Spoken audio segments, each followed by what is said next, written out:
వి news కి తిరిగి స్వాగతం.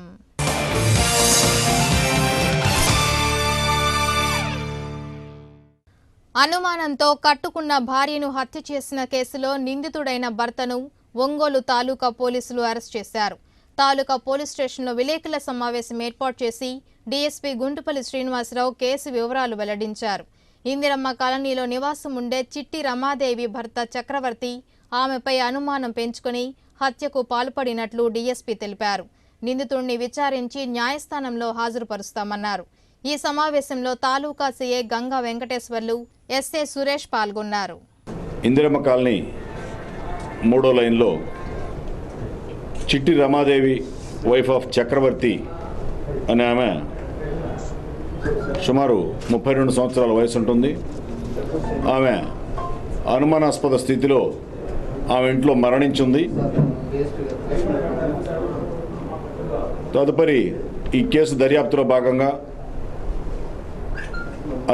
భర్తని అనుమానించి భర్త భార్య తరచుగా భార్య ప్రవర్తన మీద అనుమానంతో భర్త భార్య ఇద్దరు కూడా గొడవ పడుతుంటారని చెప్పి ఉన్నటువంటి సాక్ష్యాధారాల మేరకు భర్త ఆచూకీ గురించి ప్రయత్నిస్తున్న సమయంలో ఈరోజు ఉదయం 11 గంటలకు ఈ ముద్దాయి చిట్టి చక్రవర్తి అనే అతను ఒంగోలు విఆర్ఓ గారి దగ్గర, కృష్ణారావు గారి దగ్గర హాజరై తాను అనుమానంతో భార్య మీద ఉన్నటువంటి అనుమానంతో ఆమె ప్రవర్తన పట్ల విసుగు చెంది భార్యని గొంతు పిసికి చంపినట్లుగా విఆర్ఓ గారి దగ్గరికి వెళ్ళి చెప్పడం, విఆర్ఓ గారు ఆ యొక్క వాంగ్మూలాన్ని నమోదు చేసి తదుపరి దర్యాప్తు నిమిత్తం, అరెస్ట్ నిమిత్తం ఒంగోలు తాలూకా సిఐ వెంకటేశ్వర గారికి అప్పగించగా ఈరోజు 3 గంటలకి అతన్ని కేసులో విచారించి ఇతనే భార్యను చంపాడని చెప్పి కన్ఫర్మ్ చేసుకున్న తర్వాత ఇతన్ని ఈరోజు అరెస్ట్ చేయడం అయింది.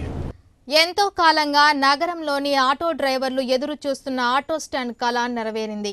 నగరంలోని అద్దంకి బస్టాండ్, కొత్తపట్నం బస్టాండ్ సెంటర్లలో నూతనంగా ఆటో స్టాండ్లను నగరపాలక కమిషనర్ సంక్రాంతి వెంకటకృష్ణ లాంఛనంగా ప్రారంభించారు.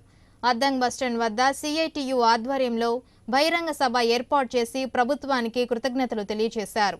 ఈ కార్యక్రమంలో నగరపాలక కమిషనర్ సంక్రాంతి వెంకటకృష్ణ, సిఐటియు నగర కార్యదర్శి B Venkatrao, T Srinivasulu, P Satyanangam, వందనంతో పాటు పలువురు ఆటో కార్మికులు పాల్గొన్నారు. ఆటో స్టాండ్లు ఏర్పాటు చేసిన నేపథ్యంలో ఆటో వాలాలు క్రమశిక్షణతో మెలగాలని కమిషనర్ సూచించారు. ఈ సందర్భంగా ఆటో కార్మికుల జెండాను ఎగరవేశారు. పట్టణం నగర స్థాయికి అభివృద్ధి జరుగుతున్న నేపథ్యంలో స్థల సేకరణ కష్టమైన కార్మికుల సౌలభ్యం కోసం స్టాండ్లు ఏర్పాటు చేశామన్నారు. ట్రాఫిక్ పోలీసుల సహకారంతో మరో 7 స్టాండ్లను ప్రారంభించేందుకు చర్యలు తీసుకుంటున్నట్లు కమిషనర్ తెలిపారు. ఆటో మిత్రులకు సంబంధించి ప్రధానంగా స్వీయ నియంత్రణ అంటే స్వీయ క్రమశిక్షణ ఉండాలి ఒకటి. రెండవది మీకు సంబంధించి అటు పక్కన ఉన్న ఆర్టీఓ అధికారులతో కానీ, ఇటు పక్కన ఉన్నటువంటి ట్రాఫిక్ పోలీసులతో కానీ, మూడవది ఆర్టీసీలో కానీ, ఈ ముగ్గురితోనూ కూడా సమన్వయం చేసుకుంటూ ముందుకు అవసరం ఉంది. ఈ సందర్భంలో వివిధ అధికారుల మధ్య వాళ్ళకి సంబంధించిన వివిధ విభిన్న అభిప్రాయాలు లేకుండా వాటికి సంబంధించి ఎక్కడైతే మీకు వెసులుబాటు ఉండే చోట్ల స్టాండ్ ఏర్పాటు చేస్తే కనుక కొంతమంది అటువంటి ఘర్షణ వాతావరణం ఉండదని భావించి ఈ రోజున అద్దెకి బస్టాండ్ దగ్గర మనం ఈ యొక్క ఆటో స్టాండ్ ఏర్పాటు చేశాము.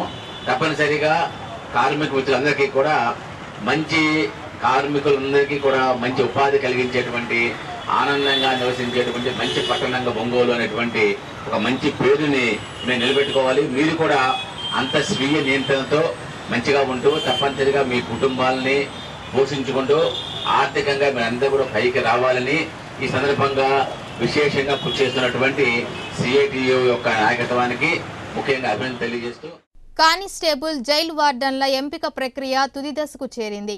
పోలీస్ పరేడ్ మైదానంలో జరుగుతున్న ఎంపిక ప్రక్రియకు మంగళవారం 632 మంది అభ్యర్థులు పరీక్షకు హాజరయ్యారు. వారికి ఛాతీ, ఎత్తు కొలతలతో పాటు 1600 మీటర్ల పరుగు, 100 మీటర్ల పరుగు, లాంగ్ జంప్ నిర్వహించారు. ఈ పరీక్షలను SP doctor CM Trivikram Varma, అదనపు ఎస్పీ శివారెడ్డి, ఓఎస్టీఏ దేవదానం పర్యవేక్షించారు. సాయుధ దళాల పతాక దినోత్సవాన్ని నగరంలో ఘనంగా నిర్వహించారు. జిల్లా సైనిక సంక్షేమ శాఖ ఆధ్వర్యంలో జరిగిన కార్యక్రమంలో జేసీ డాక్టర్ ఎం హరిజవహర్ లాల్ పాల్గొని పతాకాన్ని ఆవిష్కరించారు. మాజీ సైనికులు, వారి కుటుంబాలకు జేసీ పతాక దినోత్సవ శుభాకాంక్షలు తెలిపారు. భారత సైనిక దళాలు మొక్కవోని దీక్షతో చూపిన దేశభక్తిని, సాహసాలను, త్యాగాలను ఈ దేశం గుర్తుంచుకుంటుందని జేసీ తెలియజేశారు. ఇటీవల జరిగిన ఉగ్రదాడుల్లో భారత సైనికుల ధైర్య సాహసాల పట్ల జాతి యావత్ గర్విస్తుందన్నారు. సాయుధ దళాల పతాక నిధికి తన వంతు విరాళాలను జేసీ అందజేశారు. వ్యాపారస్తులు, విద్యా సంస్థలు, పారిశ్రామికవేత్తలు, జిల్లా ప్రజలు విరివిగా విరాళాలు ఇవ్వాలని జేసీ పిలుపునిచ్చారు. ఈ ఫ్లాగ్ డే సందర్భంగా విరాళాలు సేకరణలో జిల్లాకు ప్రథమ స్థానం లభించింది. గత ఏడాది జిల్లా నుంచి 8,30,000 సేకరించి ప్రభుత్వానికి పంపారు. ఈ మేరకు జిల్లా సైనిక సంక్షేమాధికారి రజనీ కుమారిని ప్రభుత్వం అవార్డును అందించనుంది.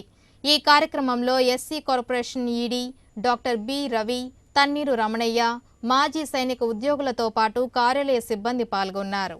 డిసెంబర్ 7న మనము దేశవ్యాప్తంగా ఈరోజు ఆర్మ్డ్ ఫోర్సెస్ డేగా సెలబ్రేట్ చేసుకుంటున్నాం. దేశభక్తి చాటడానికి ఈ యొక్క దినాన్ని మనము స్మరించుకుంటున్నాం. వీర జవాన్లు చేసినటువంటి వాళ్ళ త్యాగాల్ని స్మృతి చేసుకుంటున్నాం. అలాగే ఇవాళ మన ఒంగోలు పట్టణంలో భారీ ర్యాలీలో ఈ రకమైనటువంటి జై జవాన్ జై కిసాన్ అనేటటువంటి నినాదాలతో ఈ ర్యాలీ ఏర్పాటు చేసుకోవడం జరుగుతూ ఉంది. మనము వారు చేసినటువంటి త్యాగాలని దృష్టిలో పెట్టుకొని వీర జవాన్లకు సంబంధించినంత వరకు, వాళ్ళ కుటుంబాలకు సంబంధించినంత వరకు ఒక వెల్ఫేర్ ఫండ్ అనేది క్రియేట్ చేసుకోవడం జరుగుతూ ఉంది. ఈరోజు రాష్ట్రంలోనే ప్రకాశం జిల్లా మొట్టమొదటి స్థానంలో వెల్ఫేర్ ఫండ్ కలెక్ట్ చేసి ఈరోజు రాష్ట్ర స్థాయిలో అవార్డు తీసుకోవడానికి జిల్లా కలెక్టర్ గారు సుజాత శర్మ గారు వెళ్ళి ఉన్నారు. మరి ఈరోజు కూడా మనం ఈ వెల్ఫేర్ ఫండ్ అనేది ఏర్పాటు చేసుకోవడానికి గల కారణాలు ఏంటంటే వీర జవాన్ల యొక్క సంక్షేమానికి సంబంధించి, వారి పిల్లలకు సంబంధించి, వారి కుటుంబాలకు సంబంధించి ఈ కార్యక్రమం నిర్వహించుకుంటున్నాం. ఎస్సీ వర్గీకరణ పేరుతో మాల మాదిగలను విభజించే కుయుక్తులను కేంద్ర ప్రభుత్వం మానుకోవాలని దళిత మహాసభ రాష్ట్ర అధ్యక్షులు మల్లెల వెంకట్రావు హితవు పలికారు. దళిత హక్కుల పరిరక్షణ సమితి కార్యాలయంలో సమితి జిల్లా అధ్యక్షుడు నీలం నాగేంద్రరావు ఆధ్వర్యంలో విలేకరుల సమావేశం ఏర్పాటు చేసి వర్గీకరణకు సంబంధించిన పలు వివరాలు వెల్లడించారు. దళితులను రాజ్యాధికారం వైపు పయనించకుండా వెంకయ్యనాయుడు అడ్డుకుంటున్నారని వెంకట్రావు మండిపడ్డారు. మాదిగ ప్రజలకి తాను చేయలేని, నెరవేర్చలేని పని వాళ్ళకి లేనిపోని ఆశలు కల్పించి పిల్లు తీసుకొస్తాం, మీకు న్యాయం చేస్తామని చెప్తూ అయ్యో మాదిగ ప్రజలు అన్యాయానికి గురైపోయారు, 50 సంవత్సరాలుగా అణిచివేయబడ్డారు వీళ్ళని వాస్తవ దూరమైన ఉపన్యాసాలు చెప్తా ఉన్నాడు. వెంకయ్యనాయుడు గారిని మేము కోరేది ఏంటంటే, వెంకయ్యనాయుడు గారు ఎన్నో సంవత్సరాలు రాజకీయంలో ఉండి కూడా ఈ పచ్చి అబద్ధాలు మీరు చెప్పటం తగదు. మీ చేతగాని పని అమాయక మాదిగ ప్రజలకి చేస్తామని చెప్పి ఆశలు రేకెత్తించటం న్యాయం కాదని చెప్పి చెప్తా ఉన్నాం. వెంకయ్యనాయుడు ప్రవృత్తి ఏంటంటే విషపు రాజకీయాలని పేద వర్గాల ప్రజల మధ్య చేయటం, కుండీలు పెట్టడం అనేదే కనపడతా ఉంది. రాష్ట్ర విభజన సమయంలో కూడా పార్లమెంటులో ఆయన గట్టిగా ఈ రాష్ట్రానికి ఆంధ్రప్రదేశ్కి 5 ఏళ్ళు కాదు 10 సంవత్సరాలు మీరు ఇవ్వాలా, స్వయం ప్రత్యేక హోదా ఇవ్వాలని చెప్పి మాట్లాడి బల్లగుద్దాడు. పెట్టుబడి లేని ప్రకృతి వ్యవసాయాన్ని అమలు చేయడం ద్వారా నేల ఆరోగ్యాన్ని కాపాడుకోవచ్చని వ్యవసాయ శాఖ జేడీ మురళీకృష్ణ తెలియజేశారు. కలెక్టర్ కార్యాలయంలోని వైద్య శాఖ సమావేశ మందిరంలో ఏర్పాటు చేసిన సమావేశంలో జిల్లాలోని ఏడీఏలు, ఏఓలు, సిఆర్పీలు, సిఎస్లు, వ్యవసాయ సిబ్బంది పాల్గొన్నారు. ప్రధానంగా వచ్చే రబీ సీజన్లో 40,000 హెక్టార్ల ప్రకృతి వ్యవసాయమే ధ్యేయంగా ముందుకు సాగాలని ఆయన పిలుపునిచ్చారు. రైతులను చైతన్యవంతం చేసి పెట్టుబడి లేని ప్రకృతి వ్యవసాయాన్ని అమలు చేసేలా వ్యవసాయ అధికారులు కృషి చేయాలని జేడీ ఆదేశించారు. ప్రకృతి వ్యవసాయం వల్ల వస్తున్న లాభాలను రైతులకు వివరించాలన్నారు. సేంద్రియ ఎరువుల ద్వారా నేల సారవంతమవుతుందని, పంటలు కూడా బాగా పండే అవకాశం ఉందని ఆయన తెలియజేశారు. ఈ కార్యక్రమంలో పశుసంవర్ధక శాఖ JD Rajani Kumari, soil conservation అధికారి Muralikrishna, AO Subhashini, FDC Brahmaiah, DAATT scientist రమేష్తో పాటు అధికారులు పాల్గొన్నారు.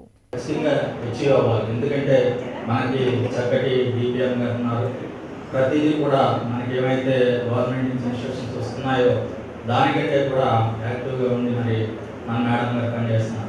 మీరందరూ కూడా డిపిఎం గారి గైడెన్స్లో కూడా చక్కగా పనిచేస్తున్నారు కాబట్టి అయితే దాన్ని మనం ఇచ్చివ్వాల్సినటువంటి అవసరం ఉంది. ఉదాహరణకి ఏ కేటగిరీ, బి కేటగిరీ అని మరి 2 కేటగిరీలు ఇచ్చారు. ఈ రోజున కనుక మనం చూసుకున్నట్లయితే చిల్లీస్ ఖరీఫ్లో 20,000 హెక్టార్లు ఉంది. అట్లానే రబీలో సుమారు 16,000 హెక్టార్లు ఎంతో ఉంది. ఆల్టుగెదర్ 36,000 హెక్టార్లు మన జిల్లాలో చిల్లీస్ గ్రో చేస్తున్నారు. నేను వెళ్ళిన ప్రతి చోట ఎక్కడ చూసినా కానీ ఏ ఒక్కరూ కూడా ఈ ఎల్లో స్టిక్కీ ట్రాప్స్ పెట్టకుండా ఉండడం లేదు. అంటే సుమారు ఈ 36,000 హెక్టార్లో కూడా అందరూ కూడా ఎల్లో స్టిక్కీ ట్రాప్స్ పెట్టున్నారు. మహానటి సావిత్రి జయంతిని పురస్కరించుకొని అక్కినేని కళా పరిషత్ ఆధ్వర్యంలో అక్కినేని సావిత్రి యుగళ గాన లహరి కార్యక్రమాన్ని నిర్వహించారు. సివిఎన్ రీడింగ్ రూమ్ ఆవరణంలో ఏర్పాటు చేసిన కార్యక్రమానికి Andhra bank DGM KSPV Ramanamurthy, DSP Guntupalli Srinivasarao, ARDSP Jaldareddy, Andhra bank ఏజీఎంలు కృష్ణయ్య, తిరుపతి రెడ్డి, అజయ్ పాల్, చిత్రకారుడు మాచిరాజు ముఖ్య అతిథులుగా విచ్చేశారు. పరిషత్ అధ్యక్షుడు కళ్లగుంట కృష్ణయ్య, మేనేజర్ శ్రీనివాసరావు, వ్యాఖ్యాత పొన్నూరు వెంకట శ్రీనివాసులు కార్యక్రమాన్ని పర్యవేక్షించారు. గాయని గాయకులు హరికృష్ణ, సుగంధిని, అన్నపూర్ణ, స్టాలిన్, రత్తయ్యలు తమ గానంతో ఉర్రూతొలగించారు. అలనాటి మధుర గీతాలు గాయకుల గళం నుంచి సుస్వర శోభితంగా జాలువారాయి.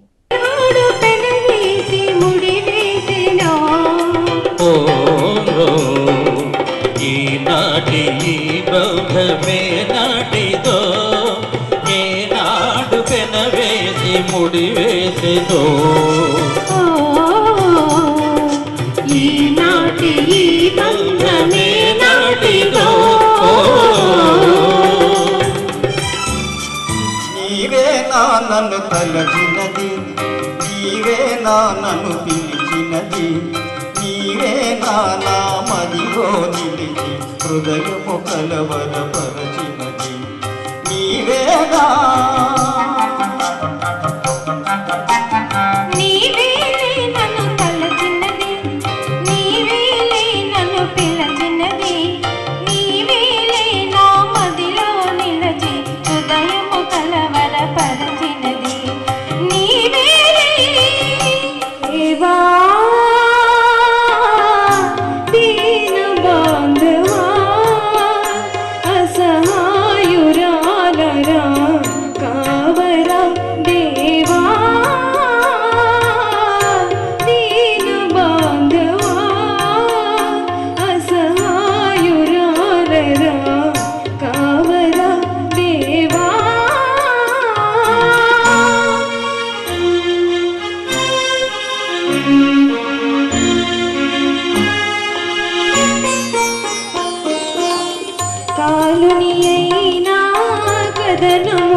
ఇవి బులెటిన్ విశేషాలు. మరిన్ని వార్తలతో మరో బులెటిన్లో కలుద్దాం. Till then keep watching Srikanth cable V channel.